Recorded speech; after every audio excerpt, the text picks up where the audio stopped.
আবু জাহেল কিন্তু ধর্মগুরু ছিল। আবু জাহেল কি বলল? যে এই লোকটা আসছে আমাদের ধর্মকে ধ্বংস করার জন্য, আমাদের বাপ দাদা 14 পুরুষ যেমনি গেছে আমরা অমনি যাব, আমাদের ধর্মকে ধ্বংস করতেও তার আগমন হয়েছে, সে নিজেকে নবী দাবি করছে। তিনি বলেছেন লা, বলো লা, মানি না, মানি না, আল্লাহ ব্যতীত অন্য কোনো ইলাহ আর মানি না, আমি একমাত্র আনুগত্য করব আল্লাহর। ইলাহ মানে কি? ইলাহ হচ্ছেন সেই সত্তা যার হুকুম মানতে হবে, যার আনুগত্য করতে হবে।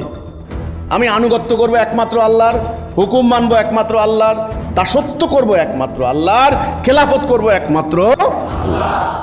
এটাই বলো, এই সিদ্ধান্ত নাও। তারা এই সিদ্ধান্ত মানতে রাজি ছিল না। আজকের এই মুসলমানদেরকে বলেন আপনি তোমরা একমাত্র আল্লাহর হুকুম মেনে নাও, ওরা বলছে না আমরা গণতন্ত্র চালাবো, হজ করে আসবো, টাকা পয়সা হলে হজ করে আসবো, গুনাহ মাফ হয়ে যাবে, নামাজ পড়বো, মসজিদ বানাবো, মাদ্রাসা বানাবো, কিন্তু আমাদের রাষ্ট্র চলবে কোরআনের আইন না, এটা চলবে গণতন্ত্র দিয়া। একই কথা না? একই কথা না? আপনারা যে বলেন আজকে দেখবেন ওরা মানবে না।